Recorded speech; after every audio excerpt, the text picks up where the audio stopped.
The following session is Power Games toward the new security architecture in the MENA region. Here in the program, the first speaker is Professor Kayhan Marzegar, an old friend of ours and old friend of Romania. He's now advisor to the Minister of Foreign Affairs and have a lot of positions, academic position in Iran, but also very well known abroad. So, Professor Barzegar, you have the floor. Thank you very much. Good morning in Tehran. I hope that everything is going well in Romania. Thank you very much to Flavius and Dr. MUREŞAN to holding this conference. We have good memories of this conference every year, and I'm happy that we could manage to get together in this format, at least. Yes, we have a power game in the region, and I would like to put it in a substance and in a process.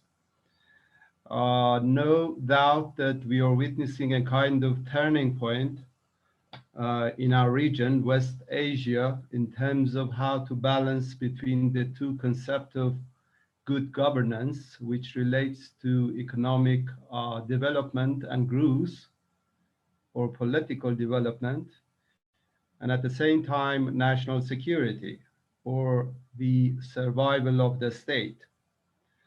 I think that the shift of the development is going to stick with the concept of national security and state survival. And as we go ahead, we see that how states are trying to somehow prioritize their security in dealing with the threats of the region, because we are witnessing a kind of political and perhaps military transformation in the region, most recently in Afghanistan, that we have dedicated a separate panel for that. I think this is very much important to understand that how the future of the challenge of the region will be how to balance between the concept of good governance and the security of the state. And in my belief, the security of a state is becoming a priority. In Iran, my country, we see the establishment of a new government, new administration headed by President Raisi, which in my belief is a progressive conservative government that is prioritizing a state security and a state economy by a balanced and active foreign policy. And it's trying right now to solve its nuclear issue with great power, with a different approach. Of course, again, with an accommodative perspective, which is different from the previous administration. But in this context, I would say the survival of the state and removing the greater security threats from the state is Iran's main goal, strategic and geostrategic goal in dealing with the US and Western powers. That is a fact that we need to understand in its own way. In this regard, I think the three concepts of state, ideology, and war are changing or combining in the region. In terms of the state, we have witnessed a kind of, maximalist state coming from the Arab Spring. Then we have seen a kind of returning to the previous situation. And nowadays, we are dealing with the satisfaction of the nations to accept a minimal state, sometimes an authoritarian state that cares about the state security. And we see it in Egypt, we see it in Iraq, we see it in Syria. Then it goes to ideology. The concept of ideology is also transforming, and states are benefiting from this concept to strengthen their state as a source of power. And we see that the states like Iran, Turkey, and Russia are benefiting from this ideology and traditions to strengthen the power of the state. I think this is also significant about these three ancient states and powerful nation states in the region. And then it goes to the concept of the war. The concept of the war is changing. For instance, Taliban could defeat the American, sophisticated military. The war of, drones is a new concept, cyber war, and at the same time, local forces that are following their own experiences, like in Yemen or in Syria. The technology of war is changing, and it is going to be more asymmetric. And great power cannot go ahead with their previous style of conducting the wars. So, in substance, we see different transformation of the concepts and sometimes combination of these concepts that goes directly to managing the current conflicts in the region and somehow forming the power games or power geopolitics or conflict geopolitics of the region.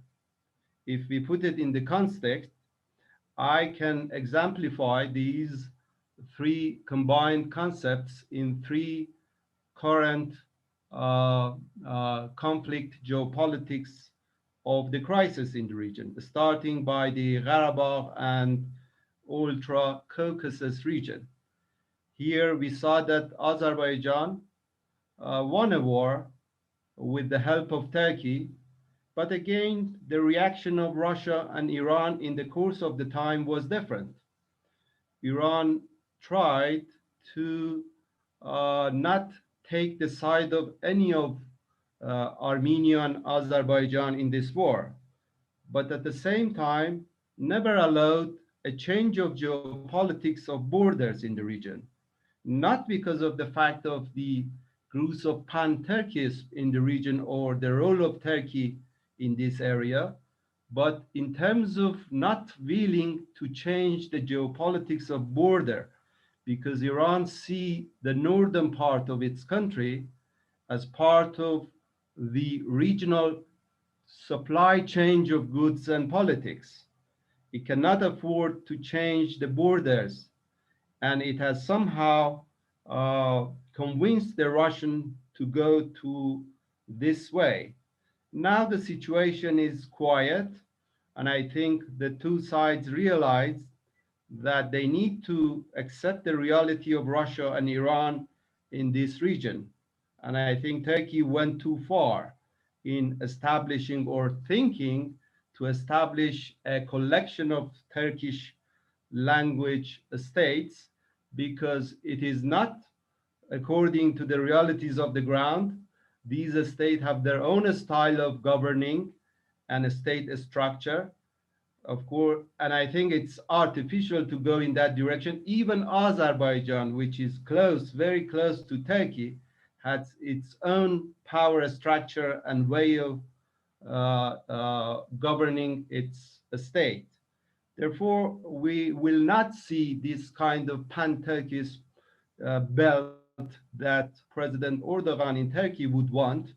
Of course, there are cultural commonalities, but geostrategic issues will not let Turkey and Azerbaijan to think in that way, and it is against the realities on the ground, because any change of the geopolitics of the region will backfire and will bring instability in the region. Right now, we have the situation under control. I think the countries on the region are wise to know what is their levels of influence and power, and they will go ahead according to the geostrategic elements of the region. Then we go to Afghanistan. I think Afghanistan's issue is some kind of fiasco for the United States. After 20 years of war in there, then suddenly withdrawing from the country leaving the entire Afghan agents and staffs who worked for the American left alone in the hand of the Taliban, not only brings down the US image in the region for its allies, but also shows that the US does not have the previous political clout in the region, let alone the military strength that is shifting according my conceptualization of the shift of the war and state power. Here I think the United States was defeated by the Taliban, which is a military and security force. Here right now, the world is dealing how to recognize or deal with the Taliban. We have two discourses right now. One discourse is considering the Taliban in the context of good governance, inclusive governance, human rights, human right of women, right of environmental right, and in the whole human security. The world is confused how to deal with the Taliban in this discourse. But at the same time, and in an unwritten way, the regional powers and the world is accepting the realities on the ground because the Taliban took over Kabul and it has the power in the country. Of course, when it goes to Iran, Iran see Afghanistan in a bigger picture and Taliban as a regime in it and is trying to somehow balance its policy. In Iran also, the public opinion is against the Taliban because of its way of governing the country.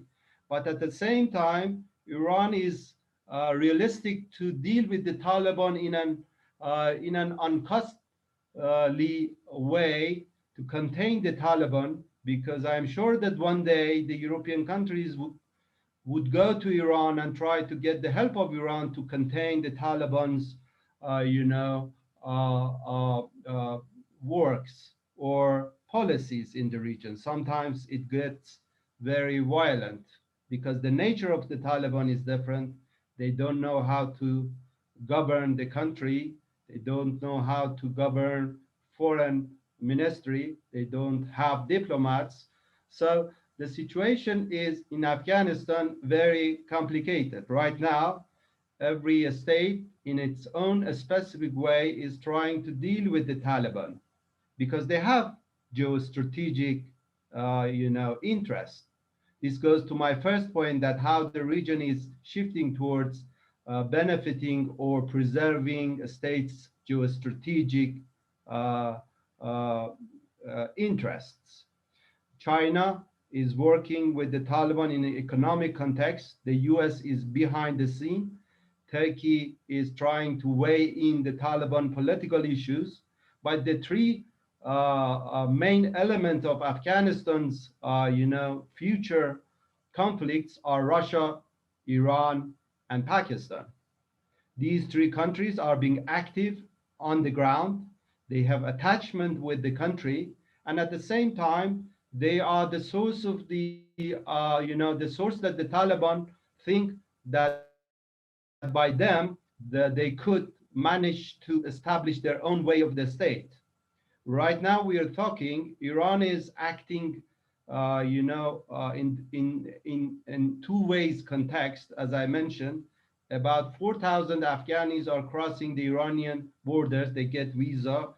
It was the Iranian consulate in Herat that gave the statistic that every day the Iranian government issue thousands visa for Afghanis to enter Iranian border. Of course, they have their own challenges, but it's still Iran think that the Taliban and Taliban regime is unpredictable, and Iran should see Afghanistan as a whole, as a neighboring countries that have a friendly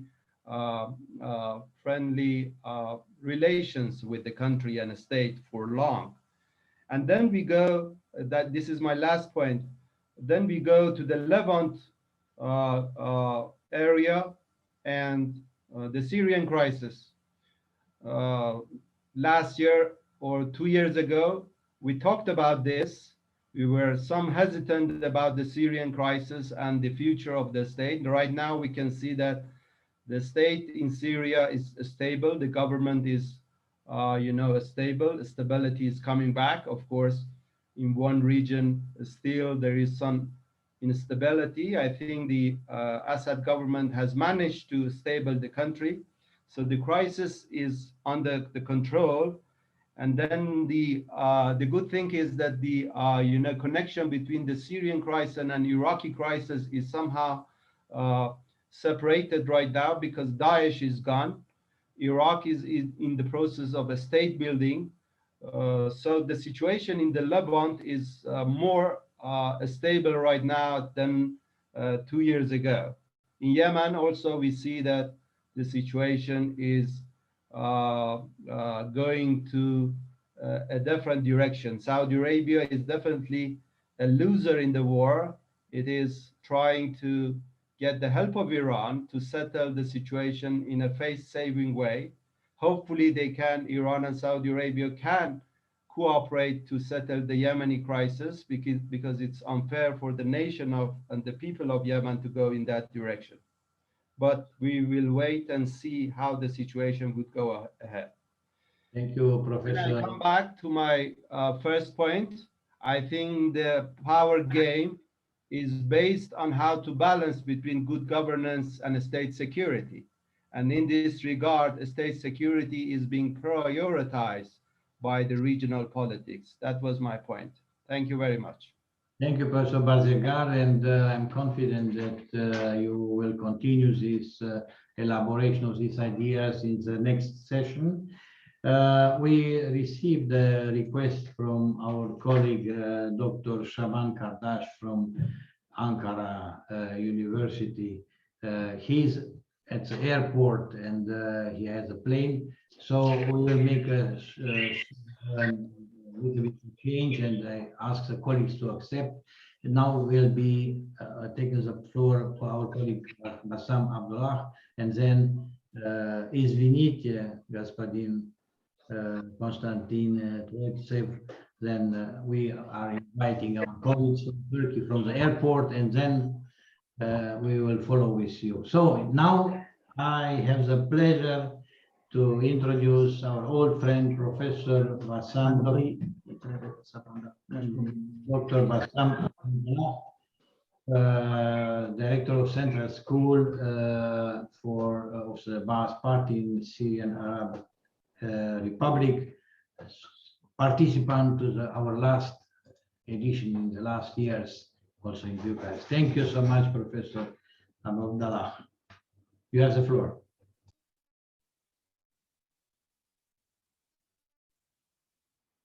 Good morning. I think you can hear me very well. Can you hear me? Yes, it's good. Good morning. Okay. Good morning, all my friends. Unfortunately, our chance is bad not to be with you in Bucharest, where we loved this place and where we I think where we have been 2 times in Bucharest to discuss all of this question. Anyway, we know that the pandemic is paralyzed a lot of events in the world, not only this conference. Anyway, thank you very much, Dr. Vlavius. Thank you for everyone in Bucharest, and thank you for the Islamic Republic of Iran, their embassy in Bucharest, who are supporting this event every year. I hope that next year we can meet together again. Unfortunately, I cannot continue all discussions, so I will advise you if you can send to all participants the main ideas which was in this conference after after the holiday, if it's possible, the main ideas which suggested everyone. Thank you very much. What I want to say for the title of our sessions, I think two years ago, I talked in Bucharest, which was the first time I have been in a European city. At that time, I put this question that the European Union and many Western countries, they closed their eyes and they didn't want to listen anyone about what's going on in Syria. Anyway, now the situation has changed a lot. As my colleague from Iran, he said that the situation in Syria now more stable. Why Syria is important again?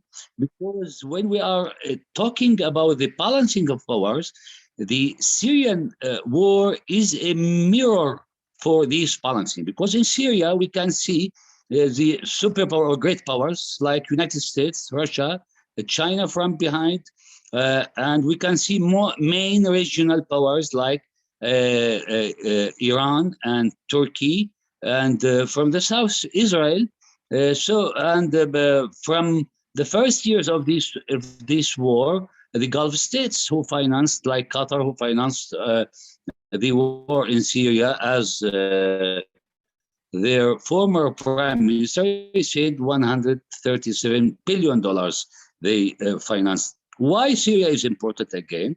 Because it's strategically relevant to the balance of power, because the position of Syria is very important to all powers regionally and internationally. So what happened during, if I will go back a little bit to understand what happened after these years, we remember that after 2000, the main strategic thinker in the United States, they built their strategy about the American century, that 21st century will be the American one. And they built all their strategy on that. They started this plan, this project, through occupying Afghanistan. Then we remember that in April 2003, Colin Powell, who died since not a long time, he came to Damascus. He was a Secretary of State of United States, and he met with President Assad, and he put the conditions of United States and to Syria to change its policy. So the main plan was the transformation of the Syrian regime, Syrian political regime, to the side of United States. First of all, it was by diplomacy, then by economic sanctions, then by the assassination of Prime Minister of Rafik al-Hariri in Lebanon. Then when they couldn't succeed in that, we all remember that the war in July 2006 against Hezbollah. At that time, United States thought that if they will attack Hezbollah first in Lebanon, then they can come to Syria, because the resistance in Iraq started against American occupators at that time, and Americans couldn't continue their plan because they wanted to continue this plan, Iraq, Syria, Lebanon, then at last Iran. Why it was all these events? Because the United States, they wanted to prevent the main competitors, their competitors, emerging competitors like Russia and China. Russia and China at that time was satisfied that America is then Syria. But what happened during these 10 years of war of Syria, and why Syria is important, as I talked to you 2 years ago, and I am repeating that, because they wanted to, if they controlled Syria, I mean, if the United States and the Western camp could control Syria, it means the whole picture, the whole map will change a lot, and not only in the region, but in the world generally. And the United States wanted to connect Syria with Iraq, who was occupied from the United States, then to going to the Afghanistan, then Middle East. So they wanted to surround it here, Russia and China. This is the American plan, the American process. What happened during these 10 years? That the Syrian people resist this plan, not because we are against United States generally, but because this plan used very dirty instruments. I mean here, we could see in Syria the jihadists from around 82 countries, and we could see the role of Turkey, and we could see the plan, which depending on what they call it, the Arab Spring, depending on only Muslim Brotherhood movements, where Syria is a multi-sectarian and multi-religious country and nation. So this resistance of the Syrian people changed the whole plan and changed the whole results of this big game in general in the world. Because I should remind that Russia and China used the first veto in UN Security Council in October 2011, after 6 months of the turmoil in Syria, and after the events started in Syria in 2011. So the Syria is a mirror of the whole picture in international relations and in regional MENA, in the MENA. Now, if I will see the picture, what happened after 10 years now of this war, I don't want to go into depth, but I should say that all these plans collapsed. Now, what we can see now, we can see that that Russia now became on the Mediterranean Sea, where United States wanted to close this path to Russia, because Russia, we know that they have two on the sea, two important points. It's the crime on the Black Sea, and Syria now in the Mediterranean Sea. And we know that all this issue is relevant to the gas confrontation. It's one. The other, it's energy. And the third is the position of Syria. It's important to Russia. We can see that Iran, the Islamic Republic of Iran, became, in cooperation with Syria now, it's close to the Mediterranean Sea, where the United States wanted to cut these in the western part of Asia. United States still in the alternative area, where they are controlling the borders gates between Syria, Iraq, and Jordan. So United States wanted to cut this line or this road between Tehran, Baghdad, Damascus, and Beirut.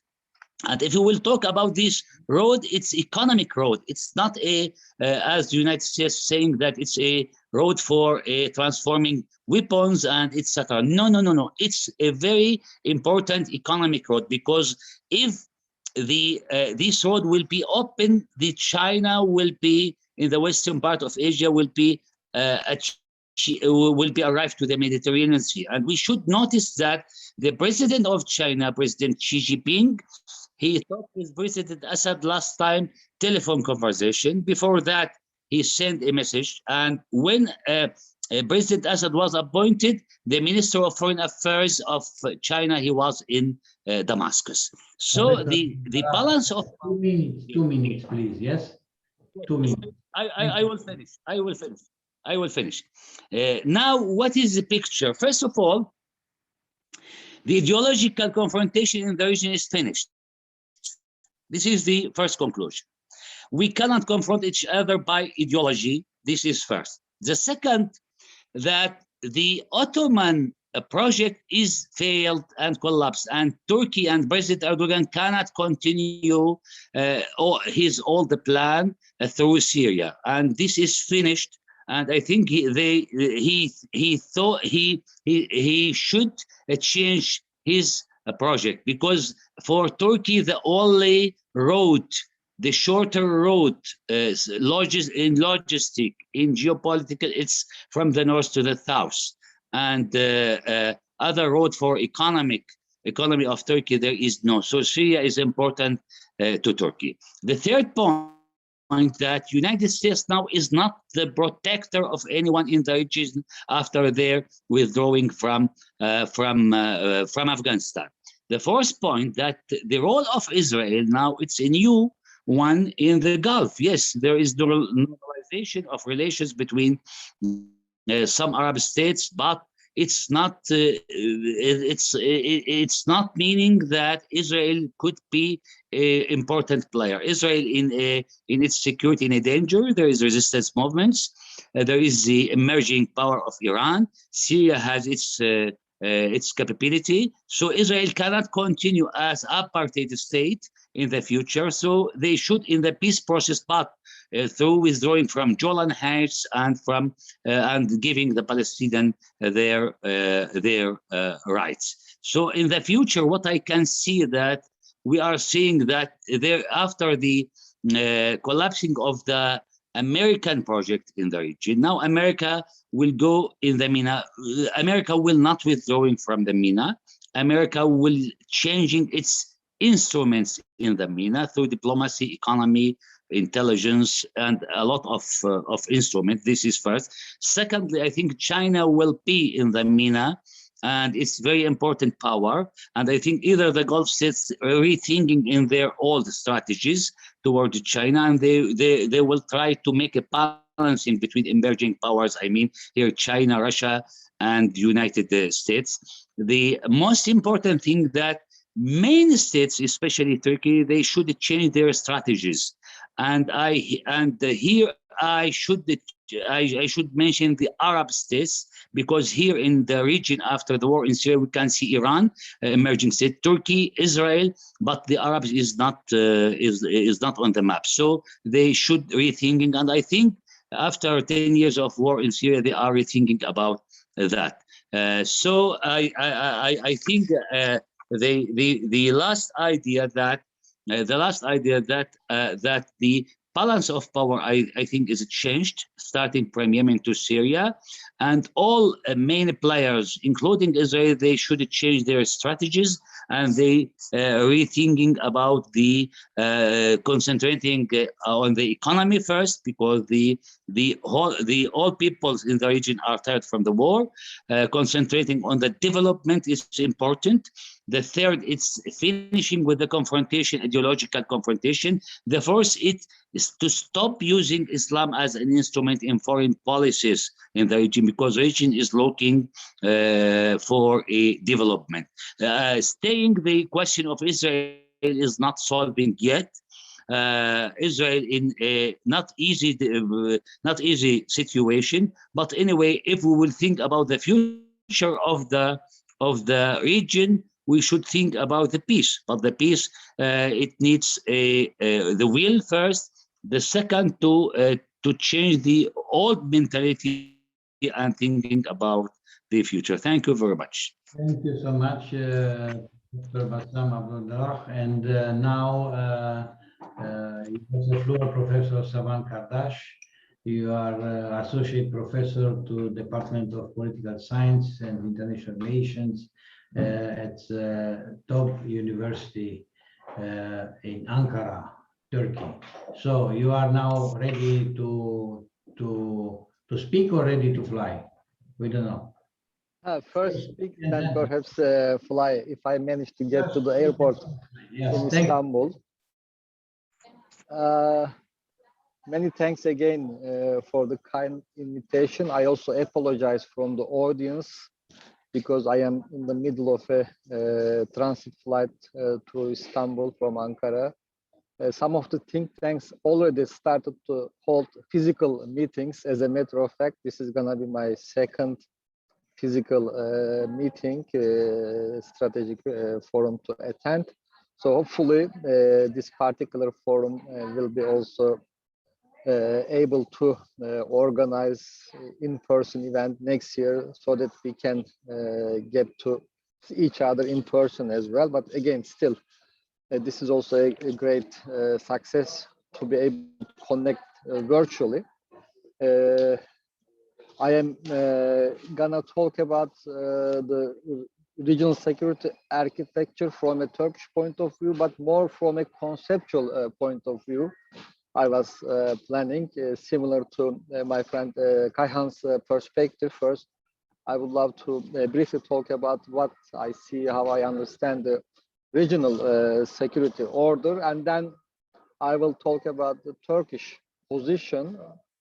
I am not here speaking on behalf of official Turkish policy. I am sharing with you my own assessment of Turkish foreign foreign policy from a scholarly perspective. But this change of my position in the program after the first two speakers and many of the points made about Turkish foreign policy, this reorganization of my position similar to regional geopolitical restructuring, perhaps I might also take 2 minutes to respond to some of the positions, arguments made by the previous two speakers as well. So as Kayhan mentioned, when we talk about regional security order, what is important is the provision of security, right? Order and security. And then different regions solve this problem in different ways. So the provision of security at a regional level has been handled from different perspectives. And unfortunately, our particular region, the Middle East, or the broader MENA region, is known for lack of a particular cooperative security arrangement, a particular cooperative regional security architecture. And in the literature for many decades, we have been discussing the factors that led to a functioning, homegrown regional security architecture, the penetration of the outside external actors, international powers, the existing rivalries among the regional actors, so on and so forth. And as a matter of fact, there have been all these discussions we have been attending, how we can create a genuine regional security architecture, but the challenges are too big to be overcome. So what happened in the last 10 years, in the last decade, the drastic impact of the Arab Spring on the state level, societal level, and the regional systemic level aggravated those problems to a large extent. Turkey, as a country that sees itself as a very major regional power, considered itself as under some sort of a geopolitical, geostrategic, and to some extent civilizational, to some extent historical responsibility to build a homegrown regional order. So in that sense, similar to some other regional powers, Turkey has a vision of regionalism, a regional order, in the sense that it should play a larger role toward the creation of regional order in which the main stakeholders are the regional actors. So this was the ambition, the ambitious part of the Turkish foreign policy, and some people used to define or call it as neo-Ottomanism. And personally, I was one of those experts, analysts who always against arguing that this was neo-Ottomanism. Rather, it was similar to what we see in other parts of the world, which is the regionalization of politics, the growing importance of regional level institution building, so on and so forth. Just defining the Turkish efforts in the last several decades, it doesn't start actually just with the AK Party, it goes back to even the end of the Cold War. Turkey has been in this quest for creating regionalization, regional platforms on its neighborhood. So this is where we have to pay attention to another characteristic of Turkish foreign policy, which is Turkey being the multi-regional power, in the sense that at the same time, Turkey is situated in different regional contexts, and it makes Turkish foreign policy unique in some respects. So we have seen examples of Turkish attempts to forge regionalization, region building processes in the Black Sea and the Balkans. But in the last 2 decades, the focus was definitely on the Middle East more than other regions. In that respect, the Arab Spring was a very major blow to some extent, a challenge to some extent to Turkey's attempts to create a regional order in which it is the central player. As you may recall, the former foreign minister, prime minister, Professor Davutoğlu used to call Turkey as a central power, in the sense that whatever regional order is to emerge, Turkey will be at the very center in a way to shape the regional dynamics. So the last 10 years, the Arab Spring, as we have been discussing, is the main stress test to some extent. And in this stress test where we stand now, I think everybody realized their limits. So as our dear professor from Damascus also emphasized, everybody realized this. It's not just the outside actors, but the local actors also realized the limits. And to some extent, yes, Turkey also did realize the limits in terms of its own ability to shape the regional dynamics after its own image. So now I think most actors are in a process of rethinking their strategies, limits, pushing where necessary, stepping back where necessary.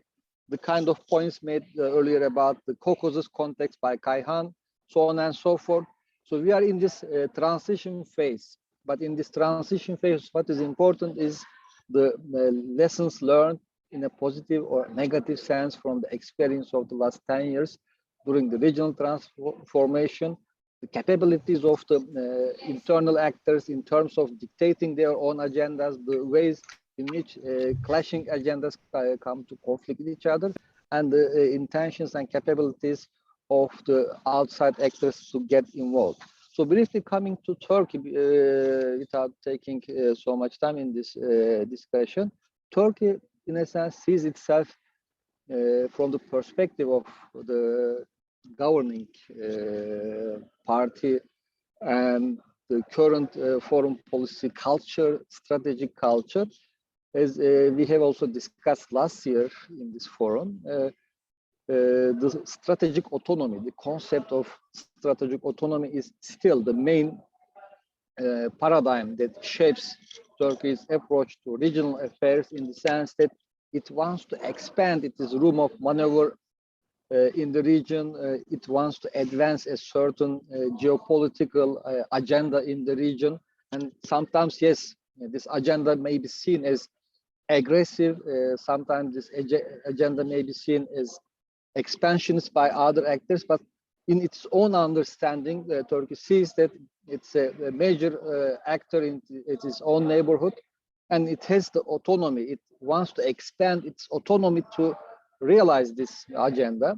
And the main factor that I always emphasize in any analysis of Turkish foreign policy, how Turkey is situated between the regional level and the international level from a conceptual perspective. So this role is, I think, very important to understand, because this is also related to our theme of the panel, the position of the external actors, international players. So this is where we see shifts in Turkey's foreign policy engagements, priorities. In general, as a rule of thumb, when Turkey sees that the main threats to its own security come from within the region, Turkey seeks alignment, has been traditional seeking alignment with the international Western actors. But the agendas of the international actors, especially the United States, when it becomes more threatening to Turkey's vital interests, and Turkey rather seeks closer engagement with the regional actors. And in recent years, I think this is what we are experiencing.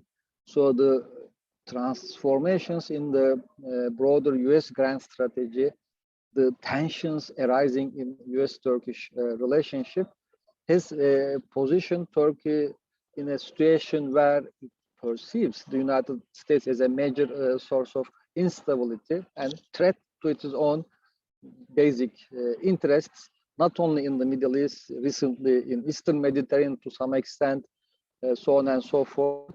So therefore, on balance, despite the tensions with the regional actors, other regional major actors, Iran, Russia, Turkey is in need of fostering closer regional cooperation.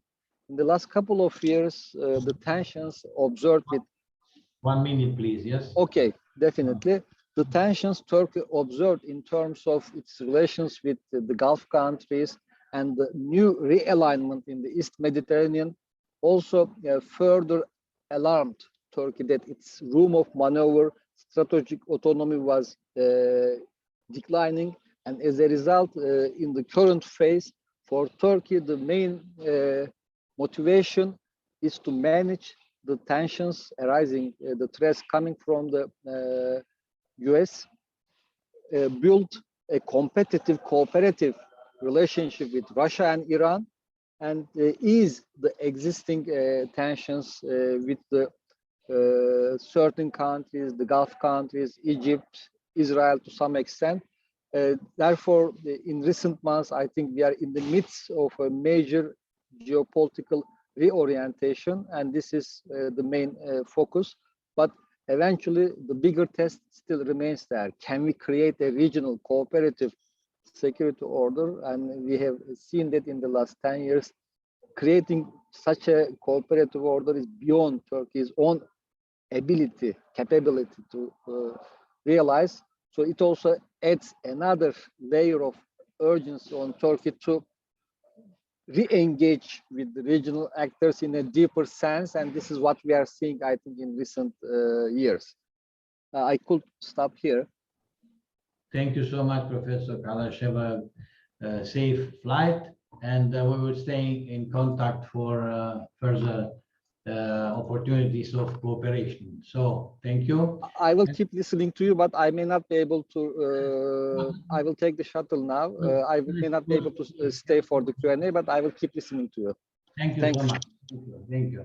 So, Professor Konstantin Kroitsev, thank you so much for accepting this change in the program. You are coming from the Academy of Science of Russia, and we are waiting your remarks. Thank you so much.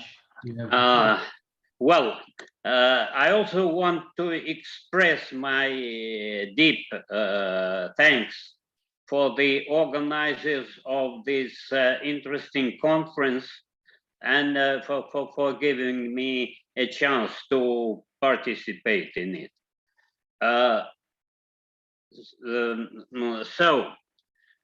What if in terms of thinking about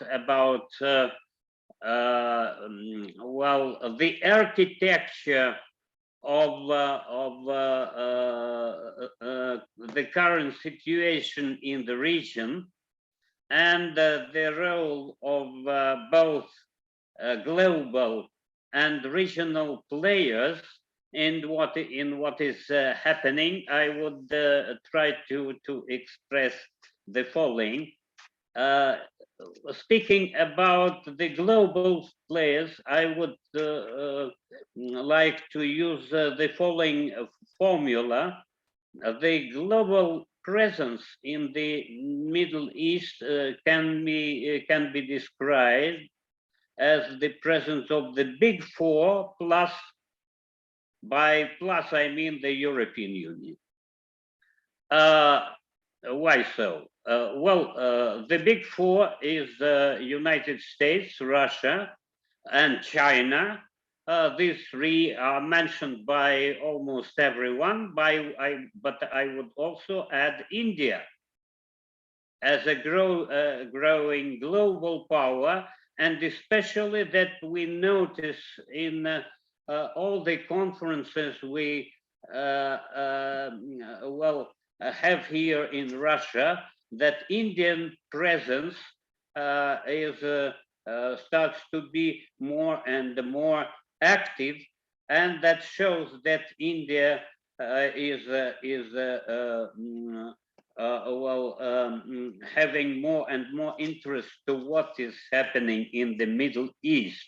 So it is not triangle, I would say, in global terms, but a quadrangle, and especially dealing with the Middle East. Why I say plus European Union? Because unfortunately that comes from many discussions I had with the members of parliaments and specialists from Germany, Austria, and other European countries, and also people from the European Parliament. They insist that the European Union hasn't worked out its own agenda towards the MENA region. Unfortunately, they have some definite points towards many of the spots. For instance, they have their position on Palestine, they have their position on Libya, and they have their definite position towards Kurds, but not the Middle East as a whole. That is what was said to me by my colleagues and friends in Europe, and I would rather agree to that.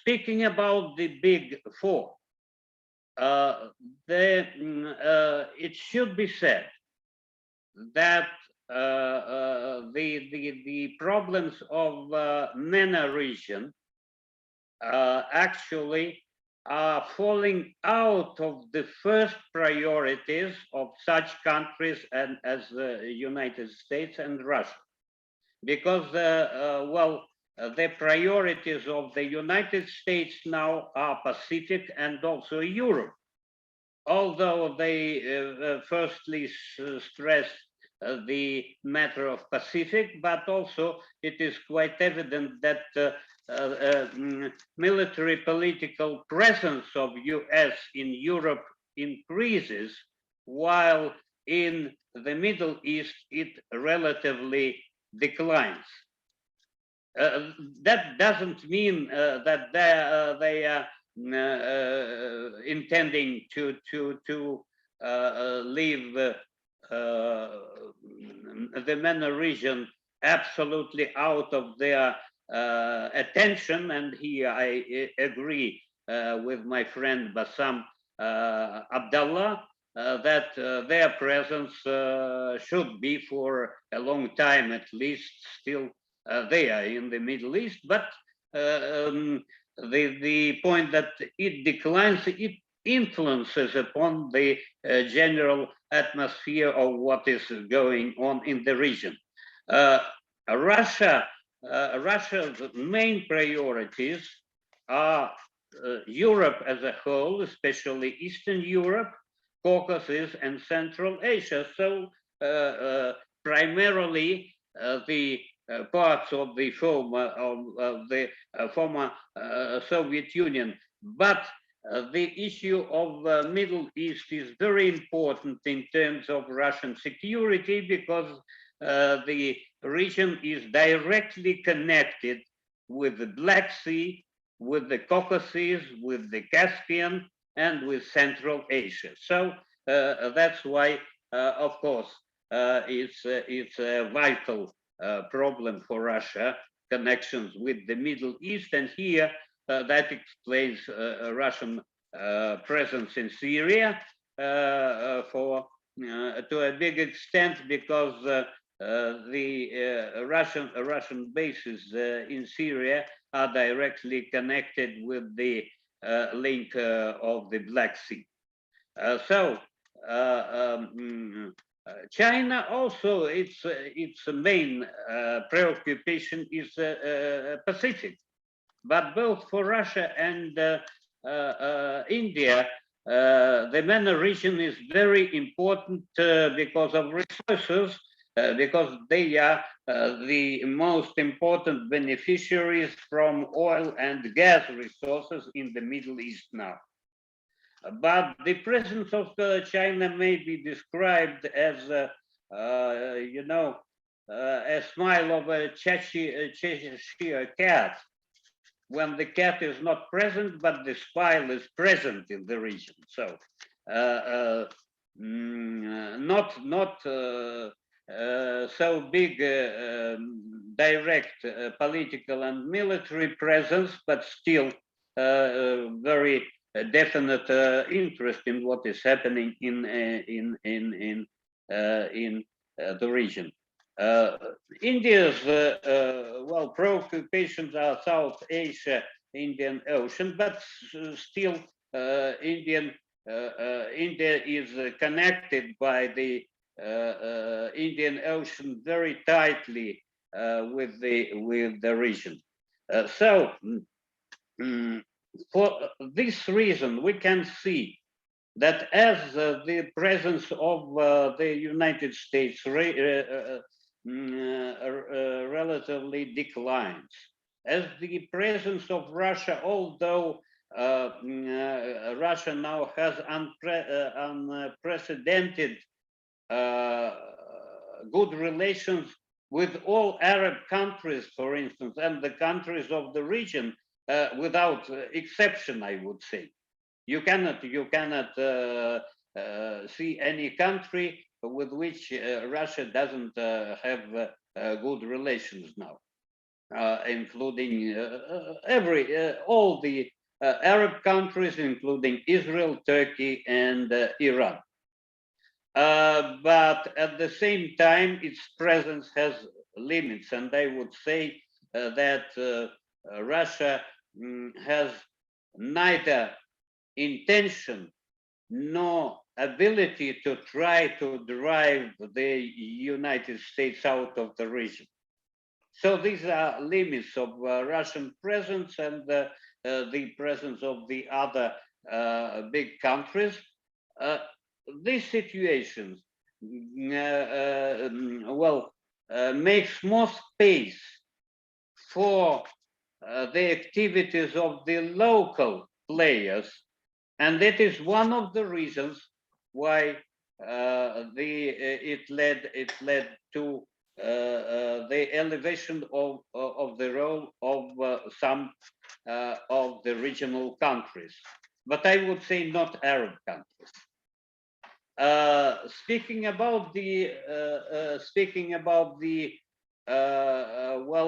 Arab region, I would say, firstly, if we speak about Maghreb, for instance, it is completely divided now from entire Middle East by Libyan Trench. And so there is a rift between the majority of the countries of Maghreb and the other countries of MENA, including the Arab world. So that is why I would say that the Maghreb should be regarded currently as a separate case. Now, starting from Libya and further to the east, we would say that what we observe now in the major part of the MENA region is to a big extent the result of the conflicts that took place in the area during the last decade, especially Libyan and Syrian conflict, and to some extent the Yemeni conflict too. That led to the following, that we don't have not a single Arab country that could claim to be a regional leader. Well, if we speak about Egypt, although Egypt is now starting a new economic, socio-political development, but still it hasn't got enough, I would say, muscles to be a leader in the region, and especially because of financial problems, severe financial problems of the country. Well, it's quite definite what happened to Syria and Iraq. They have to restore their stability and their natural life, and they are just at the beginning of the process. Saudi Arabia, which had quite definite claims to be the regional leader, started to lose its influence, especially during the Syrian crisis, where the influence of Saudi Arabia now is close to a nil, to a zero. And then it was aggravated severely with the Saudi interference into the Yemeni war, where I completely agree with my friend Kayhan Barzegar that Saudi Arabia definitely looks like a loser in this war. One of the most fascinatingly advanced countries in the Middle East is the United Arab Emirates, but still it's rather a small country by its human resources to claim to be a leader in the region. For these reasons, the main beneficiaries of what happened in the MENA region during the conflicts were the non-Arab countries, and it is clear, I think, to all the people participating in this conference, particularly Turkey, Iran, and Israel. Thank you so much, Professor. Thank you. We have to close. If you have the final sentence. Yes. So that's what I wanted to say, expressing the situation, describing the situation in the region. There should be said much more, but well, I think that it's enough to give a clear picture. Thank you very much. Thank you. Your presentation, and now the next speaker is Dr. Tian, Assistant Director of the Institute of Middle East Studies, KICR, China Institute of Contemporary International Relations. We had the privilege for about 3 decades to cooperate in different projects, and we are very pleased that we have you here with us. Dr. Tian, you have the floor.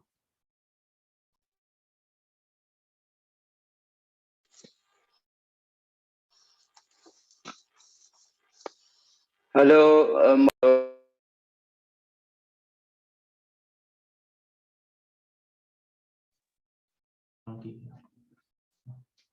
Dr. Tian, do you hear can you hear me, everyone? Yes, it's fine. Can you hear me? Yeah. Yes. Yeah, good. You have my voice. Yeah, thank you. Yes. Can you hear me? Yes. Okay, I'd like to begin my presentation. First, I want to thank our Romanian host and our Iranian friends, especially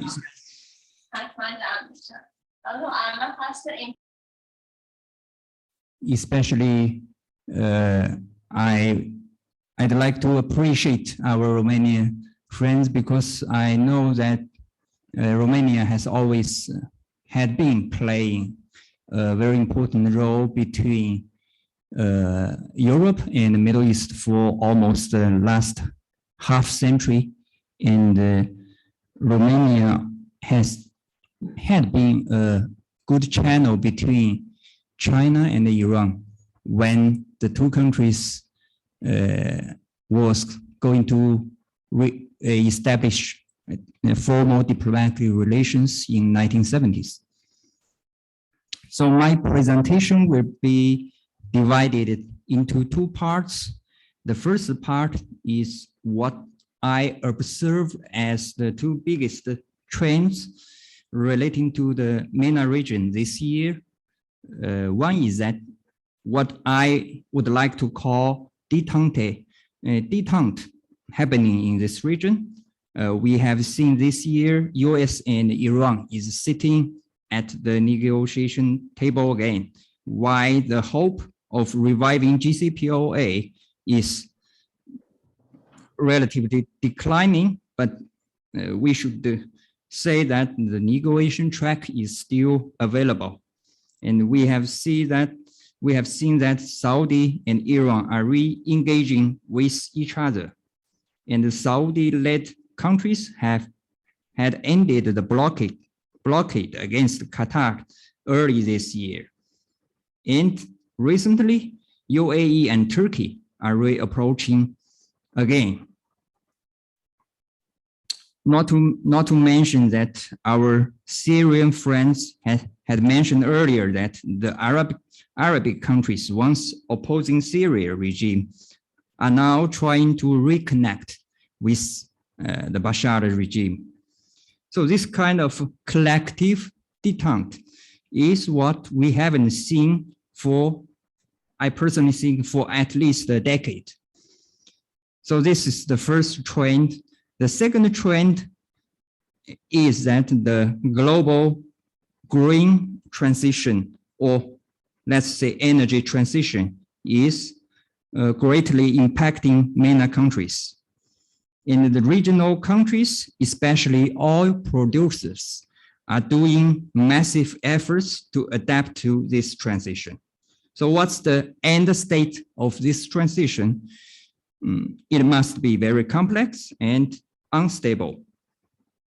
According to an article written by Jason Bardolph, published by Foreign Affairs just the day before yesterday, he said that according to his assessment, the oil producing countries like Saudi is going to continue to enjoy leverage for quite a period before their influence eventually decline in the global energy picture. Then, what's the impact of above mentioned two trends on MENA region's security architecture or structure? I personally have two predictions. The first, it is possible that the regional powers will reach some kind of check and balance or balance of power by themselves, while the United States limits its direct intervention in regional affairs. Or we can see that the United States is taking a light footprint approach when dealing with MENA affairs. Why US is still the dominant power in this region? We have seen that in some hotspots or flashpoints like Syria or even Libya, US doesn't have a strong presence or influence there. The game there, I mean in Syria or Libya, have been shaped by Russia and local powers like Turkey and Iran for quite some time. With the detente mainly between Arabic countries on the one side and the non-Arabic countries on the other hand, I suppose that in the foreseeable future, the regional competition will mainly play out among non-Arabic countries. So the most fierce of which has been played on between Iran and Israel. So the second impact under the background of global green transition, MENA countries will have to face more and more economic challenges. The question mark about how long the oil-based economy, once popular in Middle East, can sustain is becoming bigger and bigger. From this perspective, China can play an important role. During the energy transition period, China will still import oil, though to a reduced level, but is still relatively large. Why MENA oil producers will be glad to continue to export quite an amount of oil. So China and the MENA countries will be in need of each other in the longer term of development. In another word, China will and can play an important role in promoting MENA countries' economic security.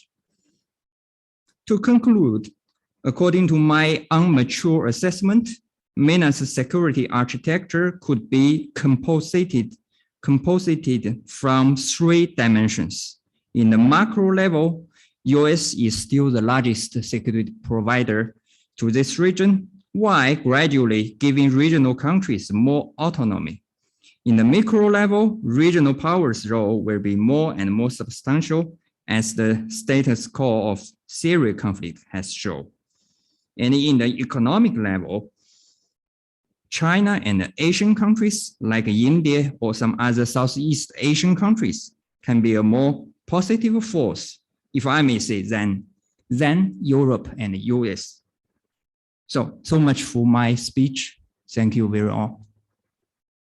Thank you so much, Dr. Tian, and we are now inviting Dr. Nicola Pede, Director of the Institute for Global Studies, focusing also on the research on Middle East and military issues at the Center for Strategic Studies of Ministry of Defense of Italy. So, Dr. Pede, thank you very much for accepting the invitation. We are glad to see you again. You have the floor. Thank you very much. Thank you very much for the invitation. I'm really very glad and really appreciate to be invited in this early event that you organize, which is, in my opinion, extremely useful and particularly timely. I would like just to mention that I'm no longer with the military center and I am only at the Institute for Global Studies right now. I will concentrate my part in trying to give a Mediterranean perspective, a European perspective over the issue that we are discussing, and in particular over the area which is more near to us, so the Mediterranean basin. And first of all, I have to start with let's say the critical analysis on of the European role. It seems that we have suffered the incapacity of defining a unitarian strategy over the region, a unitarian approach over both the Mediterranean and the Middle Eastern region. And at the same time, we have to realize that there have been a growing influence from external actors which have deeply influenced European role in the region and affected the capacity of the European countries to play a constructive role in the region.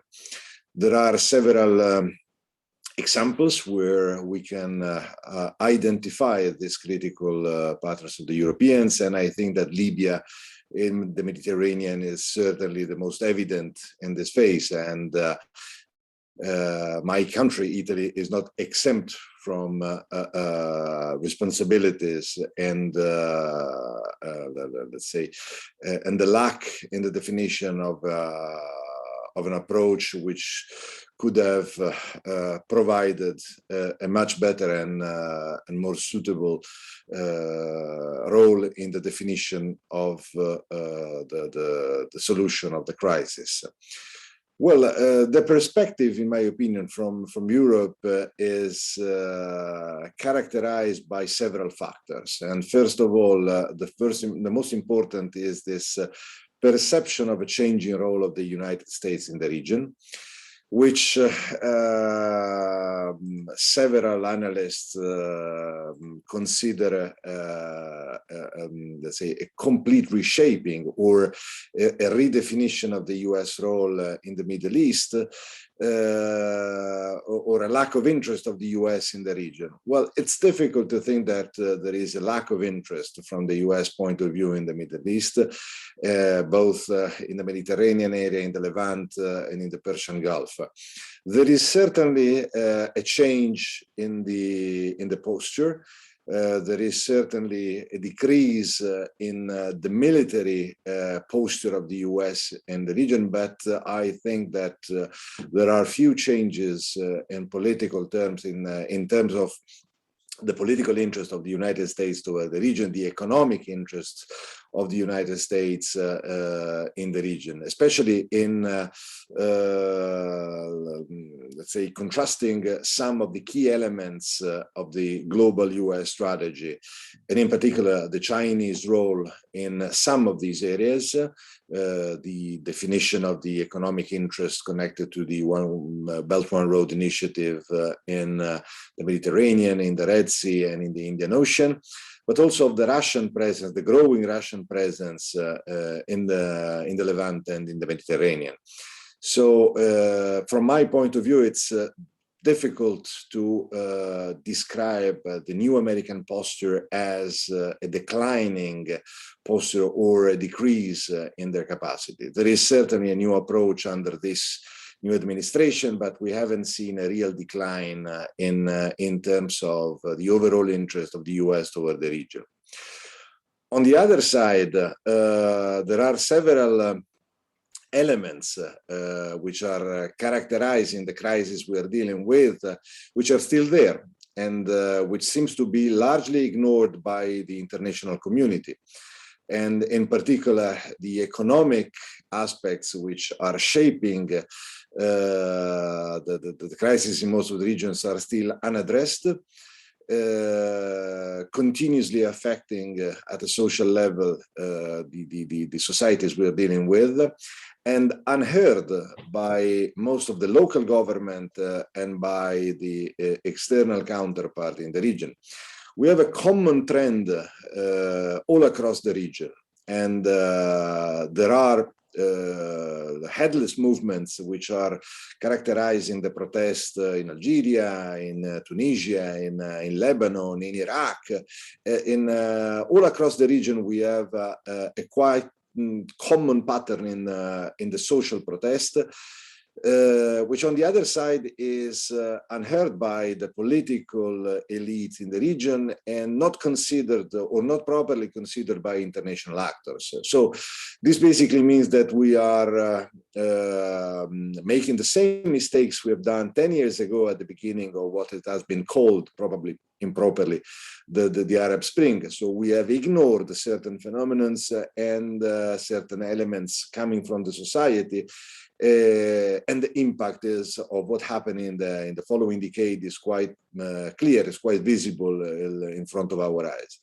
Well, it seems that these new social elements are emerging again in a new form, but following most of the patterns that we have seen 10 years ago. And again, we have ignored them and tending to ignore them in this phase. And this is opening a series of variables which are quite unpredictable for the near future. On the other side, it has to be stressed that along the European failure in defining a common strategy, or at least a coherent strategy in dealing with the region, there is a growing capacity of external actors, external, I mean non-Mediterranean actors at least, except for Turkey, to intervene in the region and reshaping the general pattern of the strategic elements affecting regional stability. Most of the crisis we have witnessed in the last decade has been provoked by a clash which started within the GCC organization, and in particular between Qatar and the United Arab Emirates. The Libyan crisis was deeply affected by this since the beginning, and Europe has been has not been able to manage an independent individual position in the region, and on the contrary has suffered the influence of these two actors emerging in dominating, in particular, the Libyan crisis, but not only the Libyan crisis. The same effect has been seen in Egypt, in Tunisia, and certainly also in Lebanon, even if there have been the different actors playing behind the crisis. But this means that there are regional actors which are playing a huge role there, which are competing for their own vision of what they consider the existential threats affecting the region, in particular the role of the Muslim Brotherhood, which have been transformed into a sort of existential threat from on the side of the United Arab Emirates, and which has, on the contrary, represented, at least in part, the new political opportunities sponsored by Qatar and Turkey, and this is still there. So we are still dealing with these factors on the ground. There are new actors on the ground which has totally replaced the Europeans, in particular in Libya. Turkey and Russia are representing the most important and most relevant actors in defining this role, and the position of the Europeans and the international community, the UN and the US, has been dramatically reduced in terms of effective capacity.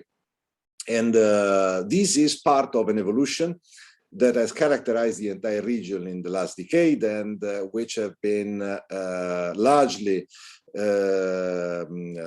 let's say, ignored by the Europeans or badly managed in terms of counter capacity of defining a strategy.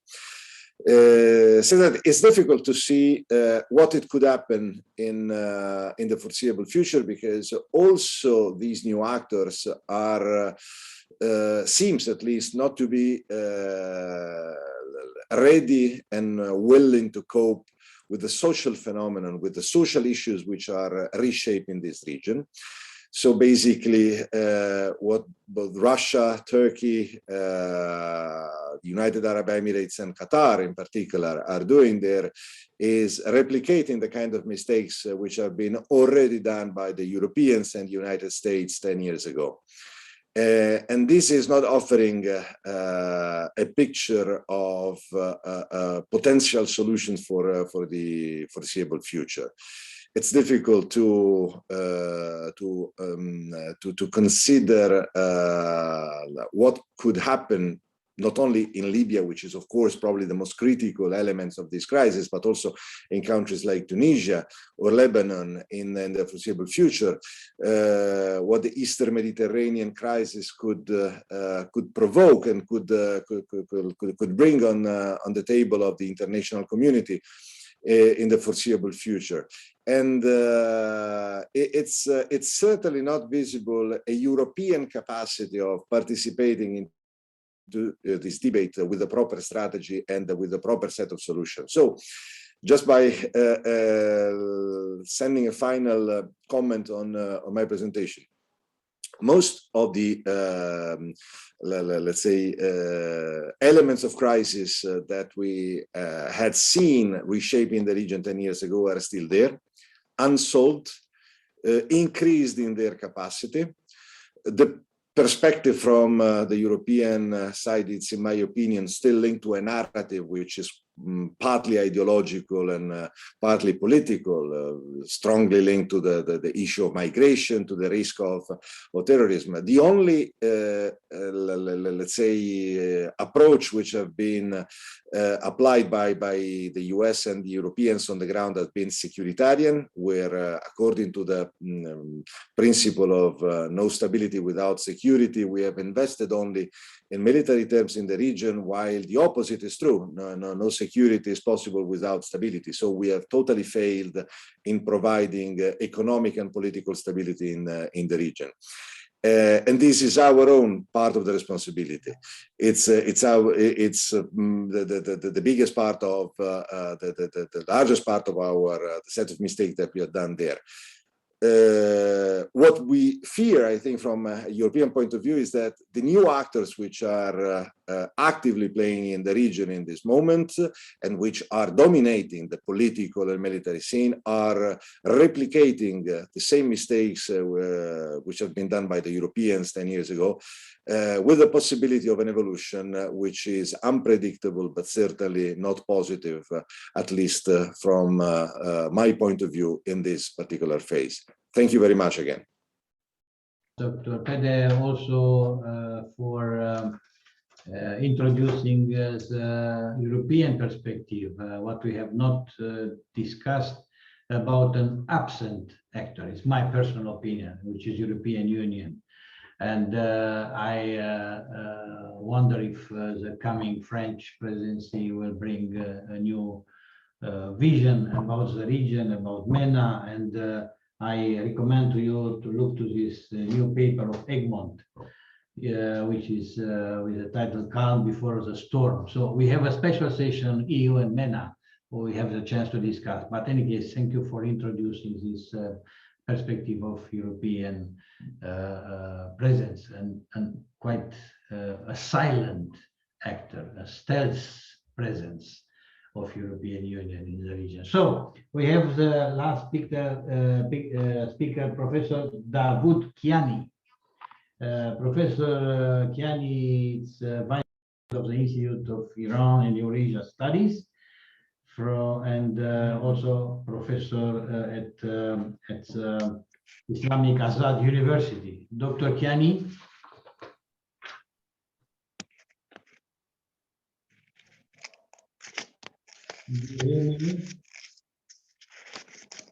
Yeah. Hello, everybody. Thank you so much. Hear me? Nice to see you again. Nice to see you again. Nice to see you again. Thank you. I would like to send my best regards from here home to my good friends Liviu and Professor MUREŞAN. Thank you for invitation again. I'm very happy to see you and my colleagues, and I hope this, with the COVID gone, we can get together next year or the next program. Thank you again for the invitation. Since I know that the time is up and the participant may need some rest, so I have decided to make it short and to get to to stick to the program. My short presentation is composed of two parts. The first part, I would like to briefly present my perceptions of the security trends in the region. And in the second one, I try to describe the foreign policy of the Mr. Raisi, the new president of Iran, and its possible agenda regarding the Persian Gulf and the Middle East. Regarding this first part, I think the 10 years security rivalry between leading states in the Middle East, Turkey, Iran, Saudi Arabia, and Israel, has been come to some sort of termination, and I think things are cooling off regarding this point of security and political confrontation, if not to say conflict of interest between these states. And of course, each of these states has got some advantage out of the earthquake of the Arab uprising. Of course, with a huge cost they paid for some and little advantage they get, but they have, I think, they have came to this conclusion that they need to temper or to manage the level of tension in the Middle East. From this point of view, I think Iran sees three security trends in the Persian Gulf and in the broader concept of the Middle East. The first, and Each of these trends is a matter of concern for Iranian national interest and national security. The first trend, I think, is the normalizations of relation between Israel and the Persian Gulf Arab states. Iran sees it closely with some concern because for Iran, Israel, because of some enmity and some rivalry between Iran and Persian Gulf Arab states, Israel can use these features that is existence between Iran and Arab states and may infiltrate to the security and intelligence service of and the systems of these states against Iran at the expense of Iran, and it would be a matter of concerns. And there is no doubt that this process, which has been kicked off with Emirates and Bahrain, would continue to the other Persian Gulf Arab states. The second security term, I think, is about the reconsideration of the Arab states toward Iraq. I think they have come to this conclusion that they have to accept the political establishment of Iraq, and instead of confronting these states, it's better to engage the political establishment of Iraq to have cooperation with it, because for them, one of the best way to dilute or weaken Iran's presence and influence in Iraq is to have a good relations with the current political establishment of the Iraq. This process, coupled with some domestic unrest in Iraq, could be a matter of concern for Iran's political system. The third one, I think it is new one, and I think Kayhan mentioned it, is about the ambitious foreign policy of Turkey regarding the Central Asia and South Caucasus, and not to deny that the Middle East, and somehow to integrate Turkish-speaking community. Of course, my colleague from Turkey says that it is a sort of regionalism, but I can add to it a new Turkish-speaking community into integration or regionalism.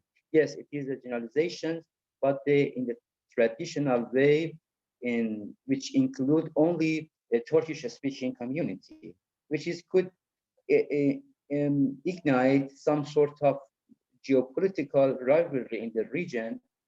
And okay, these three security trends are the matter of concern for Iran. But the question is, what is Iran's foreign policy, and how Mr. Raisi's administration in Iran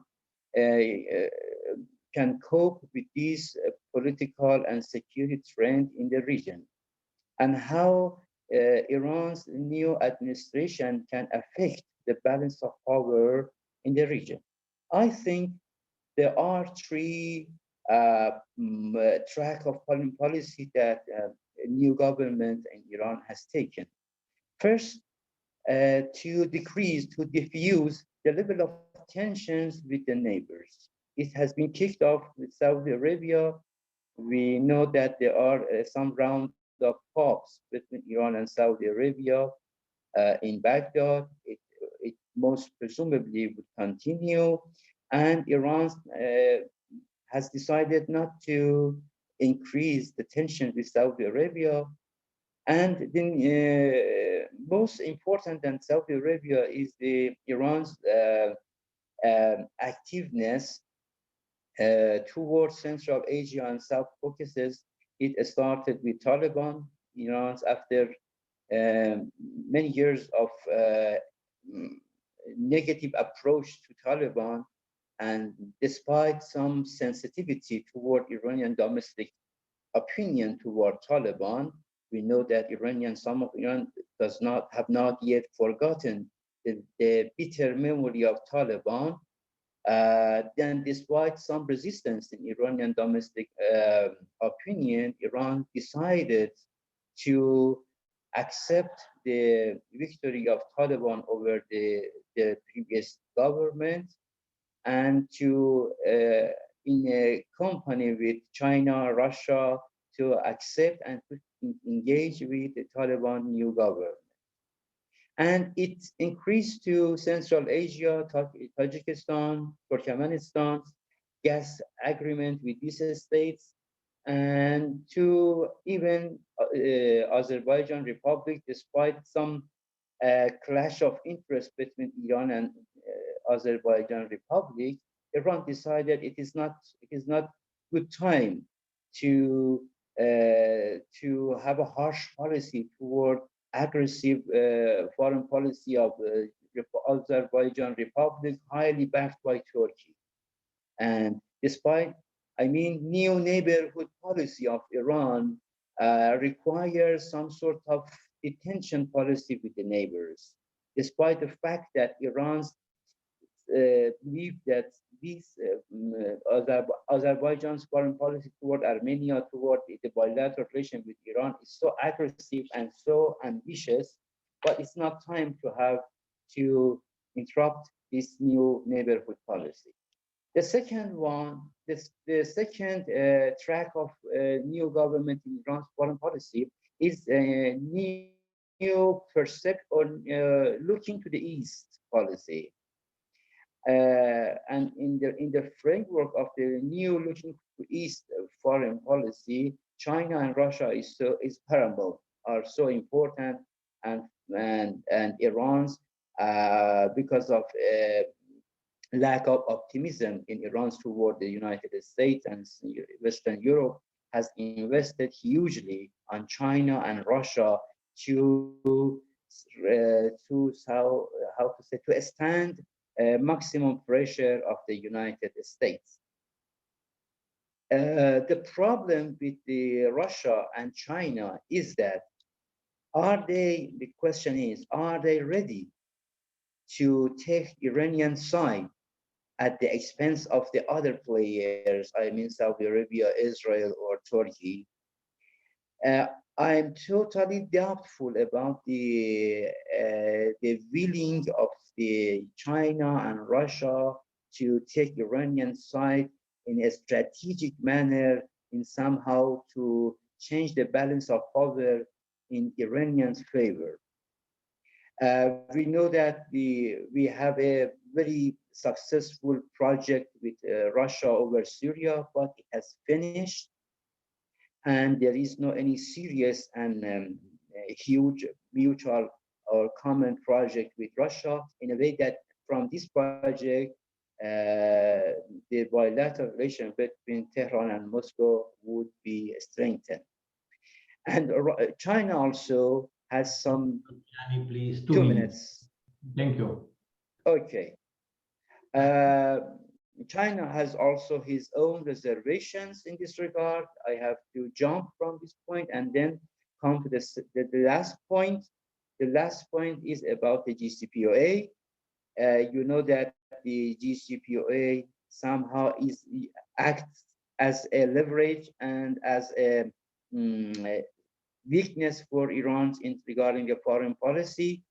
And the problem with if the new government can manage to advance the GCPOA with 5+1, Iran's energy from the point of foreign policy would be released and Iran's hands would be more open up. But the problem with the GCPOA is that Iran has a right concern about the capability of the new government in the United States, Biden administration, to advance the negotiation. The problem with the Biden administration is that Biden has a weak position in the American political society from the point of public opinion. Just compare position of the Biden to Obama. When Obama make a deal with Iran, Obama has a strong foothold in the American society. That's why it's at the United States by administration at that time advanced the negotiation. But now with the fiasco that United States experienced in Afghanistan and the low popularity of the Biden in the United States hierarchy of the power, how can the deal could be processed and advanced?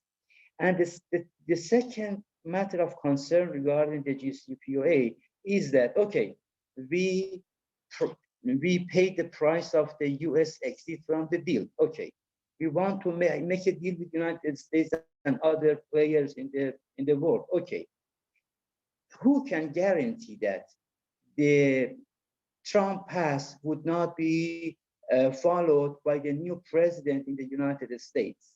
We know that with the weakness of the Biden, it would be most presumable that new presidents in the United States in the next round would be a Republican. And who can guarantee that the Republican one would not follow the Trump pass in this regard? So I mean, Iran has a right concern about these negotiations. Thank you, and for having me again. I finish here. Thank you so much, Dr. Kian. And now I have two good news. The first good news is that you have the privilege to enjoy. It will be not a coffee break, it will be a working coffee. Please enjoy the fact that we have now in the next years also a chance to drink coffee, because the price is exploding, and in the future I don't know if we will use coffee break. It will be just break or water break or something like that. And so no more coffee break, and we are going ahead. And the second good news is that we are using the time to listen to Professor Hussein Maklad, Dean of the Faculty of International Relations and Diplomacy at Al-Sham Private University from Syria. So, Professor, you have the chance to tell us some important issues we are listening to. You have the floor, Professor Maklad. Thank you. You hear me? Thank you for Dr. Vlavius Kaba Maria for his invitation to participate in this important conference and this opportunity to participate in this important event with and hear respected scholars talking about the important topic. Now, allow me to start with my contribution, which concentrate on the competition among great power toward Syrian crisis. Of course, since 2011, the Middle East has witnessed many troubles and regional conflicts, which has been called the Arab Spring. By March 2011, our country, Syria, witnessed a new wave of conflict. Many scholars think the causes of conflict only internal. However, another group of scholars, as Christopher Philip in his book The Battle for Syria, concentrate on the competition between great power on Syria and on the region. Of course, this competition not only between global power, but between regional power. In my paper, I will concentrate on the structure of the international system. I mean by the structure of international system, that's distribution of power among a great power in the global international system. In this, I will concentrate on three great power. The first one is the United States of America, the second Russia, and the third China. Of course, this competition lead to the instability in our region, and we have seen this through the crisis, the Syrian crisis, and other crises in the region. Especially, I will start with the United States of America, which and its intervention and supporting the opposition in our country, which they call a moderate opposition during Obama administration. And this intervention militarily is still up till now.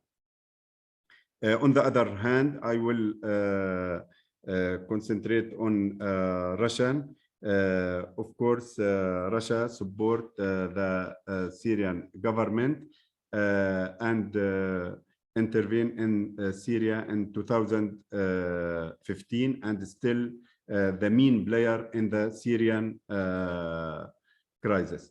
Finally, we have see China lately try to have a role despite its hesitant policy since the 2011. I will start with the American strategy. The American strategy, of course, I will start, or I will classify this strategy for three because we have three administrations. The first one. I want to ask you to concentrate your presentation on the 3 points which are so important. Yeah, just basic ideas. Thank you so much for your understanding. Yes, I will concentrate. Thank you for your remark. Thank you, President. The first one is Obama administration in 2011, which supports, for example, some ideas. For example,